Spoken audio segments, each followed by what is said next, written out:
Everyone, welcome to KTV Telugu. తొందరపడి ఓ కోయిల ముందే కూస్తోందా? ప్రధాని మోదీ బృందం వ్యూహాత్మకంగా వ్యవహరిస్తోందా? మధ్యప్రదేశ్, ఛత్తీస్గఢ్ ప్రయోగాన్ని జాతీయ స్థాయిలో అమలు చేయబోతున్నారా? పార్టీ శ్రేణులను ముందుగానే సమాయత్తం చేయాలన్నది వారి వ్యూహమా? అందుకు కార్యకర్తలు కూడా సిద్ధంగా ఉన్నారు.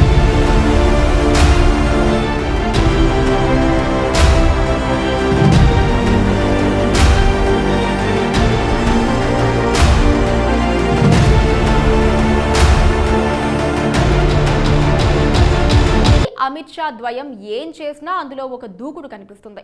సంప్రదాయ ప్రత్యర్థి కాంగ్రెస్ సహా ప్రాంతీయ పార్టీలన్నిటినీ దెబ్బ కొట్టేయాలన్న కోరిక వారిలో బలంగా నాటుకుపోయింది. అందుకు పార్టీ అధ్యక్షుడు జేపీ నడ్డా మద్దతు కూడా వారికి పూర్తి స్థాయిలో లభిస్తోంది. మోదీ హ్యాట్రిక్ కొట్టాలన్న ఆకాంక్షతో రాజకీయాలను కొత్త పుంతలు తొక్కిస్తున్నారు. ప్రత్యర్థులు నిద్రలేచే లోపే తాము ఆమడ దూరం దూసుకెళ్లిపోవాలన్న కోరిక ఆయనలో గట్టిగా కనిపిస్తోంది. ముందస్తు ఎన్నికలు సంగతి వేరే, ముందస్తుగా అభ్యర్థులను ప్రకటించడమే తమ అసలు వ్యూహమని బీజేపీ అంటోంది. ఇప్పుడు ఆ దిశగా అడుగులు వేస్తూ 160 నియోజకవర్గాలపై దృష్టి పెట్టింది. డిసెంబర్లో లోక్సభకు ఎన్నికలు నిర్వహించాలన్నది బీజేపీ ఆకాంక్షగా కనిపిస్తోంది. ఈ దిశగా ఇప్పటికే పార్టీలో చర్చ జరుగుతోంది. బీజేపీ ప్రత్యర్థులు కూడా డిసెంబర్, జనవరి ముహూర్తం కోసం ఎదురు చూస్తున్నారు. ఆ దిశగా మమతా దీదీ కూడా ఒక ప్రకటన చేశారు. డిసెంబర్లో ఎన్నికలు జరిపించడం ఒక వంతైతే 160 నియోజకవర్గాల్లో అభ్యర్థులను ప్రకటించడం మరో వంతని చెప్పాలి. ఇతర పార్టీలను షాక్లో పడేయాలని బీజేపీ డిసైడ్ అయింది. ఎన్నికల షెడ్యూల్ వెలువడక ముందే తొలి జాబితా విడుదల చేయాలన్న సంకల్పంలో పెద్ద వ్యూహమే ఉందని బీజేపీ వర్గాలు చెబుతున్నాయి. ఆయా నియోజకవర్గాల్లో ఎన్నికల ఏర్పాట్లు, ప్రచారానికి తగిన సమయం ఉంటుందని అంచనా వేస్తున్నాయి. ఇతర పార్టీలు అభ్యర్థుల వేటలో ఉండగా తాము ఇంటింటి ప్రచారంలో ఉండాలని బీజేపీ లెక్కలేసుకుంటోంది. బీజేపీ ఎంపిక చేసుకుని తొలి జాబితాలో విడుదల చేసే 160 మంది అభ్యర్థుల జాబితాకు ఓ ప్రత్యేకత కూడా ఉంది. పార్టీ బలహీనంగా ఉన్న నియోజకవర్గాలను తొలి జాబితాలో చేర్చుతారు. దాంతో ఆ 160 నియోజకవర్గాల్లో దక్షిణాదివే ఎక్కువగా ఉంటాయని భావిస్తున్నారు. తెలంగాణలోని 17 లోక్సభ నియోజకవర్గాల్లో 12 చోట్ల తొలి జాబితాలో అభ్యర్థులను ప్రకటించే అవకాశం ఉందని పార్టీ వర్గాల సమాచారం. అభ్యర్థుల ఎంపిక దాదాపుగా పూర్తయిందని కూడా తెలంగాణ బీజేపీ నుంచి వినిపిస్తున్న మాట. బీజేపీ ఇటీవల మధ్యప్రదేశ్, ఛత్తీస్గఢ్ రాష్ట్రాల అసెంబ్లీలకు తొలి జాబితాను ప్రకటించింది. అక్కడ కూడా ఇంకా ఎన్నికల షెడ్యూల్ రాలేదు. డిసెంబర్లో ఎన్నికలకు ఇప్పుడే జాబితా ప్రకటించడంతో గత వారం రోజులుగా ఆయా నియోజకవర్గాల్లో ప్రచారం ఊపందుకుంది.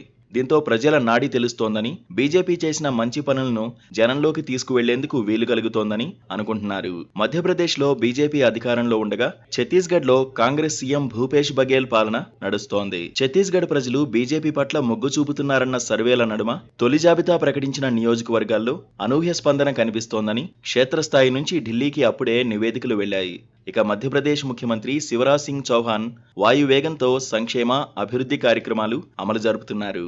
రాఖీ పండుగను పురస్కరించుకుని లాడ్లీ బెహన్ ప్రోగ్రాం కింద 1.25 కోట్ల మంది మహిళలకు అదనంగా తలా 250 రూపాయలు వారి ఖాతాలో జమ చేశారు. దక్షిణాదిన బీజేపీకి అంతగా బలం లేదు. కర్ణాటక అసెంబ్లీ ఎన్నికల్లో ఓడిపోవడంతో మరింత ఇరకాటంలో పడింది. అక్కడ సిద్ధరామయ్య ప్రభుత్వం ప్రవేశపెట్టిన ఉచిత పథకాలు బీజేపీని ఇబ్బందుల్లోకి నెట్టాయి. తమిళనాడులో సీఎం స్టాలిన్ దాటుకుని బీజేపీ ముందుకు వెళ్లలేదు. కేరళ, ఏపీలో ఆ పార్టీకి సీన్ లేదు. తెలంగాణలో బండి సంజయ్ చీఫ్ గా ఉన్నప్పుడు పరిస్థితులు వేరు, ఇప్పుడు పరిస్థితులు వేరు. అందుకే దక్షిణాదిన తొలి జాబితాలో ఎక్కువ స్థానాలు ప్రకటించి ప్రచారం ప్రారంభించాలనుకుంటోంది. అందుకు ఆయా రాష్ట్రాల్లో పార్టీ చీఫ్లు కిషన్ రెడ్డి, పురంధేశ్వరి, అన్నామలై దూకుడుగానే వ్యవహరించగలరన్న నమ్మకం బీజేపీ అధిష్టానానికి ఉందని చెబుతున్నారు. చూడాలి.